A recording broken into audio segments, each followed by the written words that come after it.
Welcome to AANEM's MACRA Overview webinar series. This is the third webinar in this series.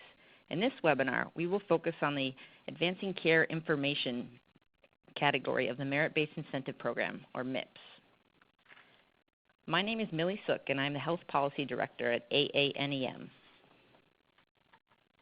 The Medicare Access and CHIP Reauthorization Act, also known as MACRA, is a bipartisan legislation that was passed into law in April 2015. This legislation repealed the flawed sustainable growth rate formula, but also changes the way that Medicare rewards clinicians for value over volume. MACRA represents a complete overhaul of the structure of physician payments by Medicare. Under MACRA, a new framework of payment called the Quality Payment Program, or QPP, will require physicians to utilize one of two paths for reimbursement: the Merit-Based Incentive Payment System, MIPS, or Advanced Alternative Payment Models, APMs. While there are two paths to choose from under the QPP, the majority of eligible clinicians will be participating in the MIPS track, as there are very few advanced APMs that have been approved for 2017. As you can tell, MIPS combines pre-existing Medicare value-based payment programs. It also adds a new category. The four categories in MIPS are quality, advancing care information, improvement activities, and cost. In this webinar, we will be focusing on the Advancing Care Information category, otherwise known as ACI. We have additional webinars available that cover the other three categories, which are available on our website. While the quality category will make up the majority of the score for the 2017 performance year at 60%, the Advancing Care Information will make up the next largest portion of the score at 25%. The goal of the Advancing Care Information category is to promote patient engagement and encourage the electronic exchange of information using certified EHR technology. The ACI category ends and replaces Medicare's meaningful use of EHR's program. The ACI category actually provides greater flexibility for clinicians in choosing which measures they report as compared to the prior meaningful use program. Unlike some of the other MIPS categories, not everyone will be required to participate in the ACI category. While all MIPS eligible clinicians are allowed to participate, some clinicians have the option of participating. Hospital-based clinicians, nurse practitioners, physician assistants, clinical nurse specialists, CRNAs, and clinicians who lack face-to-face interaction with patients, for example, radiologists or pathologists, have the option. Facilities such as skilled nursing facilities are not eligible to participate. As you will recall from our general overview webinar, which is available on our AANEM MACRA webpage, CMS is allowing providers to pick their pace in 2017. In other words, you can elect to participate as little or as much as you'd like, but if you don't participate at all, you will see a 4% reduction in your Medicare Part B payments in 2019. If you elect to report ACI measures using the test pace, you must report all 4 or 5 base measures. The number of base measures depends on whether you have the 2014 or 2015 EHR edition. If you choose to partially participate in MIPS, you would need to report some information beyond just the base measures for 90 days. If you are fully participating, you need to submit some information beyond just the base measures for the full year. There are two different ACI base measure sets to choose from. You can report the measures in the first or second column if you have technology certified to the 2015 edition, or a combination of technologies from the 2014 and 2015 editions that support all of the measures listed. If you only have 2014 certified technology, you must use the measures in the second column. You can find a list of both the base measures and additional ACI measures based on the addition of EHR technology you have on AANEM's MACRA webpage.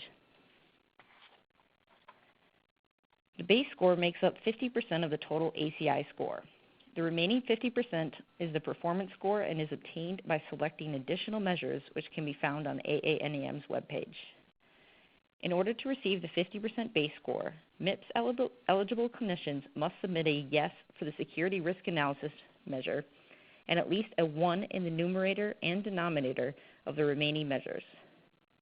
All of the base score requirements must be met in order to receive the 50% base score and to be able to receive a score in the advancing care information category. It should also be noted that some of the base score measures can contribute towards the performance score.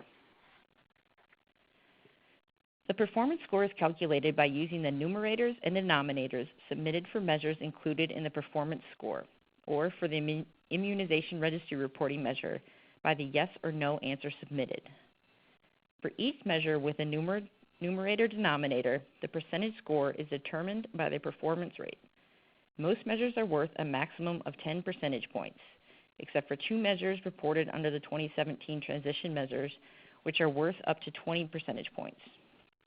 So, for example, if a MIPS clinician submits a numerator and denominator of 85/100 for the patient-specific education measure, their performance rate would be 85%, and they would earn 9 out of 10 percentage points for that measure. MIPS-eligible clinicians can earn bonus percentage points 2 ways. One is by reporting yes to 1 or more additional public health and clinical data registries beyond the immunization registry reporting measure. This will give the clinician a 5% bonus. The second is by reporting yes to the completion of at least one of the specified improvement activities using certified EHR technology. This will result in a 10% bonus.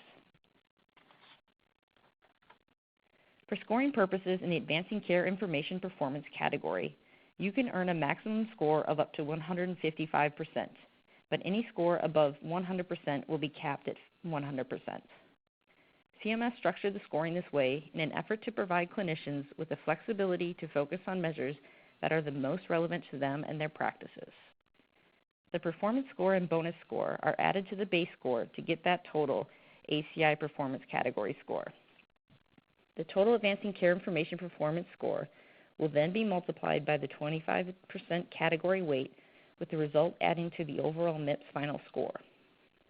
For example, if a MIPS physician receives the base score, which is 50%, and a 40% performance score and no bonus score, they would receive a 90% ACI performance category score.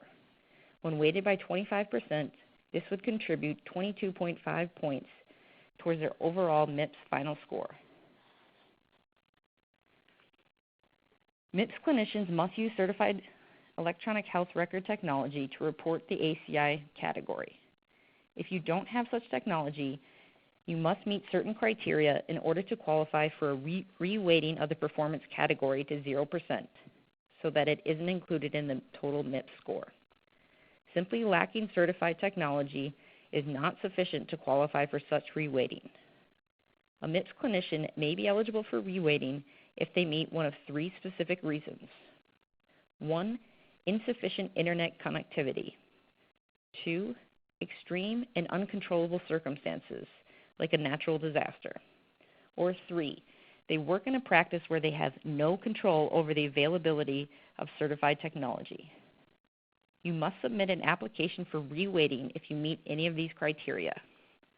As was mentioned earlier in the webinar, there are also certain MIPS clinicians who automatically qualify for reweighting.